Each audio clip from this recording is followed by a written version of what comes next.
And hello to all my friends. I would like to welcome you in. My name is Scott Sagent, and today I'm doing your quadrants video, extrapolating the entire year out for your sign. This is a deep dive into divination. This is something I usually don't do because 6 months is usually what I can gauge very, very accurately. The further you go out from that, it starts getting a little fuzzy. But this is the one time that I will actually do that, basically for the new year, for my people, taking good care of you guys here. Now, the quadrant spread itself, before I tell you more about how the logistics of that works, I have to tell you two very important things. First thing is to join the newsletter program. It's at the very bottom of my website, scottsagent.com. By doing that, you get the newsletters just once a month. There's just one email that comes through. And once in a while, I do big giveaways for my newsletter people. In the month of December, I gave away animal totem readings to everybody who wanted one. So definitely sign up for that. It's free. It's at the bottom of the website. You enter your first name, last initial,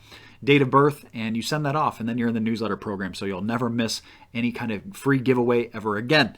The other giveaway that I do is on Facebook every single month. Make sure you follow the Facebook page. I do that every single month. It's a little different every month, so I'm always mixing it up and doing new fun things. Now, the quadrants spread itself breaks down. A quadrant is a quarter of a circle. We're looking at the circle like your year, and a quadrant is 3 months of it. So you have 4 quadrants within your 2022.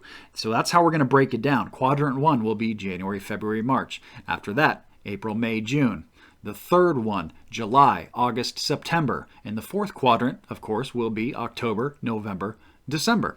So that's the breakdown of it. Now let's get into your actual sign, and we'll talk about the cards that came up for each quadrant and the things that they want you to look out for and to avoid. So let's get started.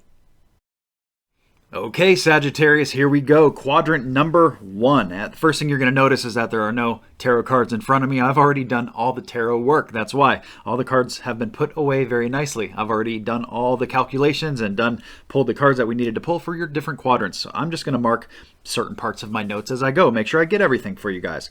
So first quadrant will be January, February, and March. First thing they bring up in the cards themselves is delays. This is a stagnant period in a certain way. It doesn't mean the entire 3 months are going to be stagnant for you, but there are going to be hang-ups, things that are not flowing the way that perhaps you want them to. They also bring up no new love. It doesn't mean that you can't expand love currently with people, but it's talking about if you're trying to attract new love, these 3 months are probably just not it for you. It could be suitor related. It could be that you haven't met the right people during this time, or that they're just not available for you at this time, or maybe there's just something better that they just want you to wait for, period. So that's really what comes up for January, February, March. Now, in all the different questions, I ask a bunch of different questions to kind of get a better picture of what's going on here. And Sagittarius was a little mysterious for the first quadrant, really. January, February, March, that's all they really talked about. And all the questions that I asked about, all the different categories, none of them came up under quadrant 1. So for Sagittarius, it's going to be a little bit of an intriguing first January, February, March for you guys. We have a much clearer picture when we move out of that. So now let's get into your second quadrant. April, May, and June. They want to talk about local move comes up. If any of you need to move, local move comes up very, very good.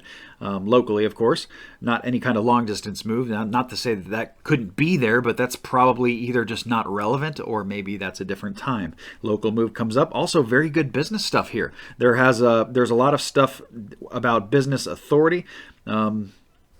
Business opportunities. Be very authoritative toward your business, your work corner here. So work, business, enterprise, area of study, very, very strong here in quadrant number 2. Nothing else came up for quadrant 2. Now, they put a ton of information into your third and fourth quadrant here. So this is your second half of the year. That's really all I have to talk about at the beginning. I know it starts a little bit, I don't want to say boring. I mean, it's not boring, but it gets... There's a lot of stuff here for 3 and 4. So here we go. Quadrant 3, July, August, September. Sagittarius.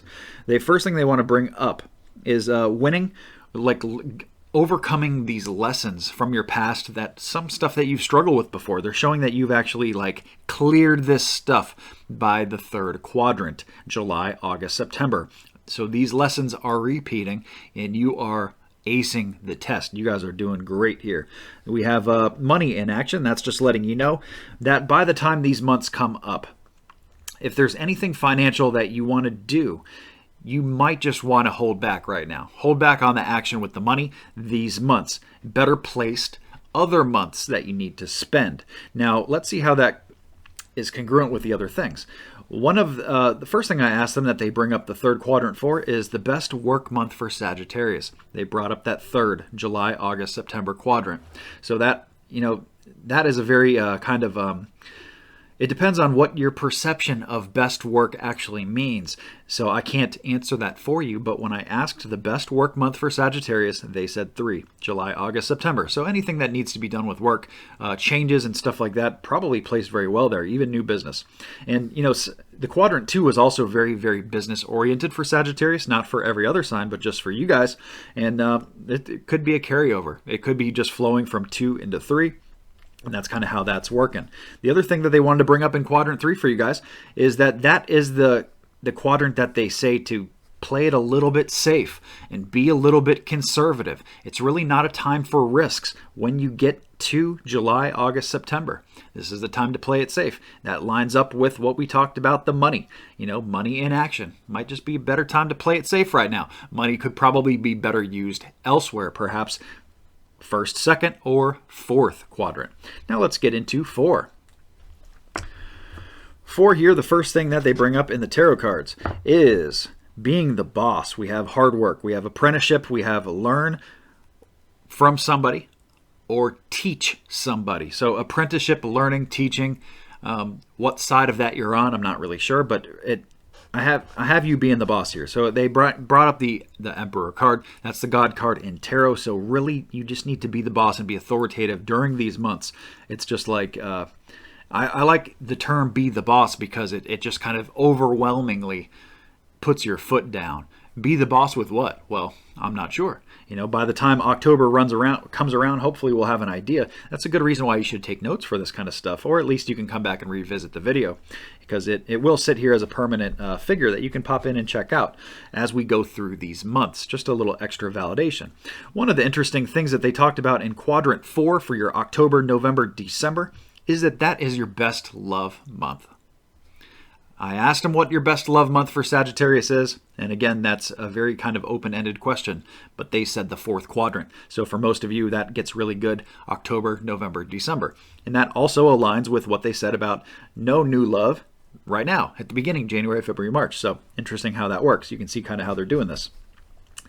The other thing that they answered the question to was the best time for being courageous and taking risks in Quadrant 4 is what they answered. So just how we were being a little conservative in Quadrant 3, well, now in Quadrant 4, that energy has dissipated, and it's time for you to kind of go after it. So it doesn't matter what it is. Specifically, they do say be the boss, so it sounds very work-like, but it can expand to other areas of your life too, different corners, different pillars. But anyway, very, very good. It's a good time to take risks. So you're moving from literally Quadrant 3, where it's saying, hold up, watch the money, be conservative, and now all of a sudden in Quadrant 4, boom, take risks, be courageous, go for it. So that's how your 2022 wraps up as far as the quadrants go. It looks very promising. Hopefully this information gives you a chance to prepare for certain things and to plan. Those are the 2 best things that tarot is used for, planning and preparation. So thank you so much for tuning in, and that wraps us up here. See you next time. Take care and Happy New Year.